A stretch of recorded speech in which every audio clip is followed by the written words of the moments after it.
युगादि पुरुष आदिनाथ भगवान की स्तुति की जा रही है।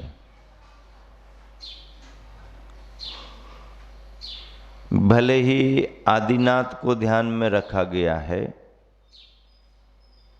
पर यथार्थ में तो ये स्तुति उन सभी बीतरागी तीर्थंकर अरहंत भगवंतों की है जिन्होंने अनंत चतुष्टय को प्राप्त कर लिया है।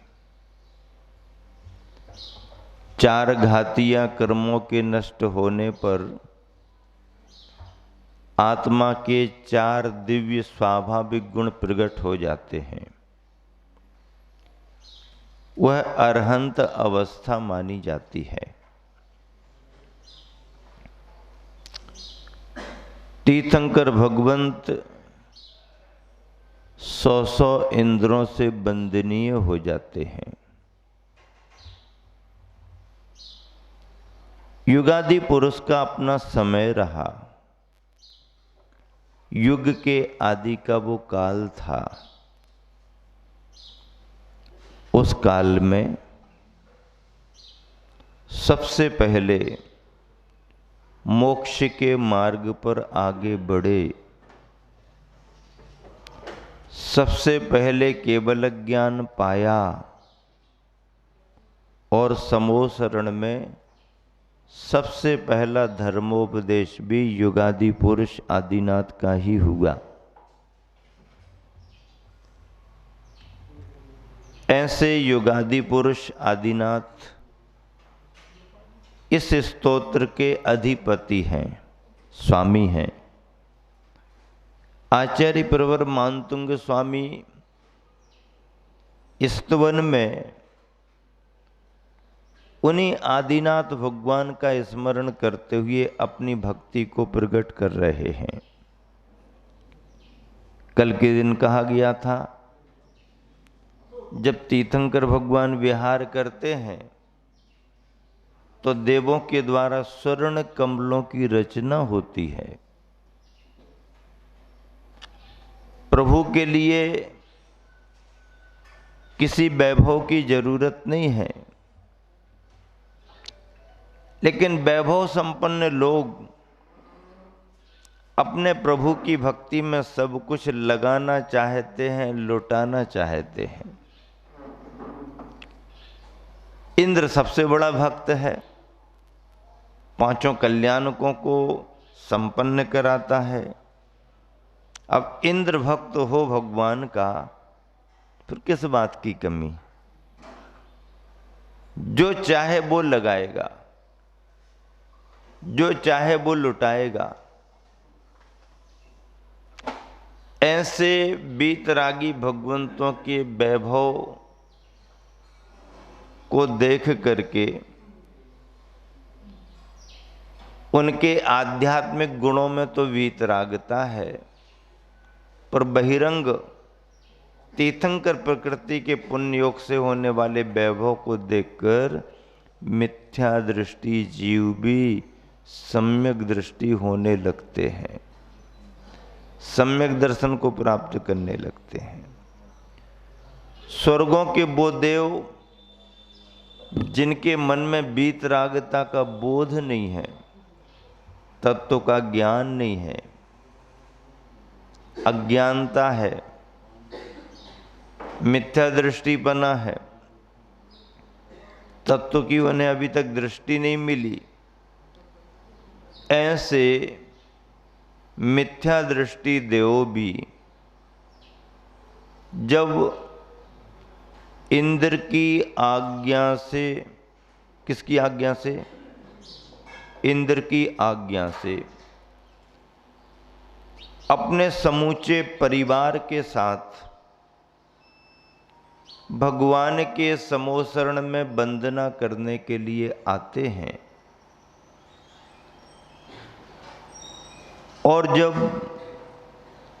समोसरण में विराजमान अरहंत परमात्मा के दर्शन भक्ति भावों से वो इंद्र करता है,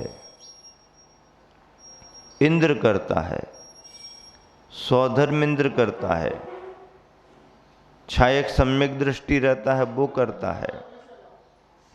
तो वह इंद्र जब करता है तो फिर सम्यक दृष्टि उसके अधीनस्थ रहने वाले प्रतीन्द्र सामान्य देव देवियां वो तो नतमस्तक होते ही हैं। मिथ्या दृष्टि देवी देवताओं को भी सम्यक दर्शन हो जाता है। मिथ्या दृष्टि देवी देवताओं को भी सम्यक दर्शन हो जाता है। ये श्लोक नंबर 37 मिलान करें अपनी अपनी पुस्तिका से, उच्चारण भी एक साथ करेंगे। इत्थं यथा तौ विभूतिर्भुजिनेन्द्र धर्मोपदेशन विधौ न तथा परस्य यादृक् प्रभादिनिकृतः प्रहतान्धकारा तादृक् कुतो ग्रह गणस्य विकाशिनोऽपि। इत्थं यथा तो विभूतिर्भुजिनेन्द्र धर्मोपदेशन विधौ न तथा परस्य यादृक् प्रभा दिनकृतः प्रहतान्धकारा तादृक् कुतो ग्रहगणस्य विकाशिनोऽपि। आचार्य प्रवर मानतुंग स्वामी स्तुति में भगवान की महिमा को बतला रहे हैं और साथ में अपनी भावना की पुष्टि के लिए एक उदाहरण भी दे रहे हैं। उदाहरण से बात बहुत जल्दी स्पष्ट होती है, पुष्ट होती है। एक एक शब्द का मिलान करें। जिनेन्द्र, हे जिनेन्द्र भगवान, इत्थम इस प्रकार, धर्मोपदेशन विधौ धर्मोपदेश के कार्य में, धर्म का उपदेश देने के कार्य में, यथा तो विभूति जैसी आपकी विभूति अभूत हुई थी तथा परस्य न अभूत, वैसी दूसरों को विभूति नहीं हुई। धर्मोपदेश देने के कार्य में भगवान जैसा आपका वैभव रहा, आपकी जैसी विभूति रही, वैसी विभूति दूसरों में नहीं रही। उपदेश देने वाले भी बहुत मिले, लेकिन जिस तरह से आपका उपदेश हुआ है उस तरह से दूसरों का उपदेश नहीं हुआ, उस तरह से भी नहीं हुआ और उस तरह का भी नहीं हुआ, उस तरह का भी नहीं हुआ और उस तरह से भी, उस तरह का मतलब तात्विक स्याद्वाद और अनेकांत को लेकर के जो विवक्षाएं भगवान आपकी देशना में आई हैं, उपदेश में आई हैं, उन विवक्षाओं को दूसरे जन समझे ही नहीं, वो तत्व उनके पास रहा ही नहीं, वो वीतरागता की बात उनके द्वारा आई ही नहीं। तो जिस तरह का उपदेश आपने दिया उस तरह का उपदेश कोई दूसरा नहीं दे पाए, और जिस पद्धति से आपने दिया, जिस वैभव के साथ आपने दिया, वो वैभव पद्धति भी दूसरों के पास नहीं रही। ठीक ही है, उदाहरण दिया जा रहा है। क्या उदाहरण दिया जा रहा है?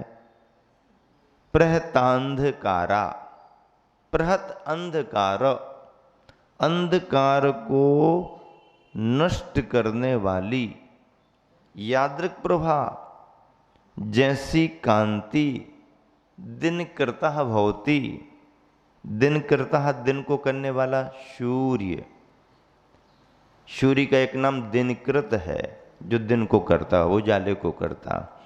तो जैसी कांति दिनकृतः भवति, सूर्य की होती है, तादृक वैसी कांति विकासिनः अपि, चमकते हुए भी, दिखाई दे रहे हैं, चमक रहे हैं, तब भी ग्रह गणस्य कुतः भवति, छोटे छोटे तारा तरंगियों में, ग्रह के गणों में, समूह में कहाँ होती है? नहीं होती है। उजाला तो तारा तरैया भी दे देती हैं, लेकिन जो तेज कांति उजाला करने की, दिन को करने की सूर्य में होती है, वो तेज कांति ताराओं में नहीं हो पाती है। मिलान करें, पुस्तिका में भावार्थ से देखिएगा। हे प्रभु, धर्मोपदेश के विषय में समोसरण आदि रूप जैसी विभूति, क्या? समोसरण के विषय में धर्मोपदेश देने रूप जैसी विभूति आपको प्राप्त हुई थी, वैसी अन्य देवों को नहीं, सो ठीक ही है। क्या कभी सूर्य जैसी कांति तारा आदि ग्रह नक्षत्रों से प्राप्त हो सकती है? अर्थात नहीं हो सकती। समोसरण की बात आई।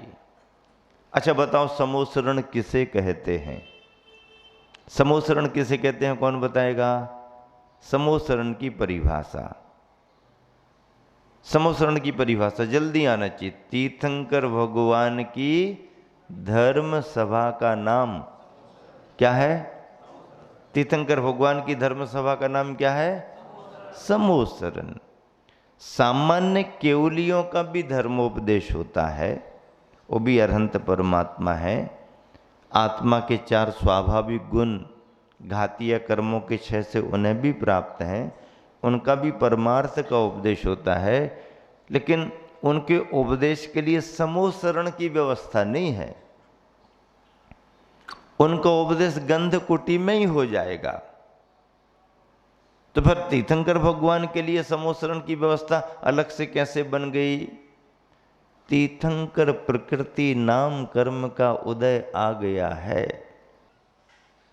स्वर्गों के चतुर्निकाय के देवों में इंद्रों की यहां पर संकेत पहुंच जाते हैं। इंद्र का आसन भी कंपायमान हो जाता है। इंद्र 7 कदम आगे बढ़कर के सिंहासन छोड़ करके परोक्ष जिस दिशा में भगवान को केवल ज्ञान हुआ है, उस दिशा में परोक्ष नमस्कार करता है, केवल ज्ञान की अनुमोदना करता है, और फिर आदेश जारी करता है कि हम सब मिलकर के तीर्थंकर भगवान के केवल ज्ञान की पूजा करने के लिए चलेंगे। चलो तैयारी करो। इंद्र का आदेश होता है। चतुर्निकाय के देव अपने अपने वाहनों से, अपने अपने साधनों से केवल ज्ञान की स्थली समोसरण में पहुंच जाते हैं। ये तीर्थंकर प्रकृति का नियोग है। इसलिए तीर्थंकर प्रकृति का महत्व इस रूप में दर्शाया गया है। तीर्थंकर प्रकृति आती कैसे है? 16 कारण भावना। अभी पर्व कौन सा चल रहा है? दरस विशुद्ध भावना भाए है। 16 तीर्थंकर पद पाए, परम गुरु होए, जय जय नाथ परम गुरु होए। गुरु नहीं, परम गुरु। हाँ, 16 कारण भावना। दर्शन विशुद्धि को आदि लेकर के 16 भावनाएं। दर्शन विशुद्धि मूल है, जड़ है। उसके साथ में 15 भावनाएं और अंतरंग के परिणामों में उपादान के रूप में 16 कारण भावना।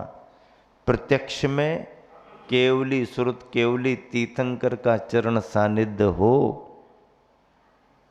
इन निमित्तों को पाकर के परिणामों में 16 कारण भावनाओं की विशुद्धि आए तो तीर्थंकर प्रकृति का बंध होता है। तीर्थंकर प्रकृति का बंध हो इस भाव से कोई 16 करण भावना भाए तो बंध ही नहीं होगा। तीर्थंकर प्रकृति के लक्ष्य को लेकर तुम्हें बंध नहीं होगा। लोक कल्याण की भावना भाव, आत्मा के सच्चे स्वरूप पर श्रद्धान करो, सम्यक दर्शन को निर्दोष बनाओ, लोक कल्याण, प्राणी मात्र का कल्याण हो, सर्वे भवन्तु सुखिना सर्वे सन्तु निरा, ये भावना भाव, सुखी रहें सब जीव जगत के भावना भाव। ये भावना भाग करके यदि सम्यक दर्शन की भूमिका में सम्यक दर्शन के निर्मल परिणामों से 16 कारण भावना भाई, तो तुम ना भी चाहो, तुम्हारा ख्याल उस तरफ ना भी जाए, तो तुम्हारी सत्ता में तीर्थंकर प्रकृति आ जाएगी। और जब उदय में आएगी तो समो शरण की रचना होती है। कल्याणक तो बाकी के 3 कल्याणक तो सत्ता ही में मन जाते हैं। उदय में नहीं आई प्रकृति फिर भी सत्ता से ही फल मिल रहा है। लेकिन केवल ज्ञान अरहंत अवस्था में उदय आने पर समो शरण की रचना होती है। 12 सभाएं लगती हैं, धर्मोपदेश होता है। इसलिए आचार्य प्रवर मानतुंग स्वामी इस काव्य में ये भावना भर है कि भगवान जैसी विभूति धर्मोपदेश के रूप में समो शरण को लेकर के आपको प्राप्त हुई, वैसी विभूति अन्य देवों को नहीं हुई, प्राप्त ही नहीं हुई। इस श्लोक में दुर्जन स्तंभक अर्थात जिसका मन अभी सज्जनता को लेकर के नहीं है, दुर्जनता दुष्टता से भरा है, उसकी दुर्जनता समाप्त हो सकती है, सज्जनता के परिणाम आ सकते हैं। इस काव्य में वो सामर्थ्य है और रिद्धि मंत्र के रूप में इसे में स्मरण किया गया है। ओम ह्रीम अर्हम मलौषधि रिद्ध्ये मलौषधि रिद्धि प्राप्तेभ्यो नमः। मलौषधि रिद्धि, मलौषधि रिद्धि का मतलब क्या? जिस रिद्धि के प्रभाव से मुनि के दांत, कान, नाक, नेत्र आदि का मल सर्व रोगों को नष्ट कर देता है, वह मलौषधि रिद्धि है। हाँ, अस्पृश्य माना गया है मल,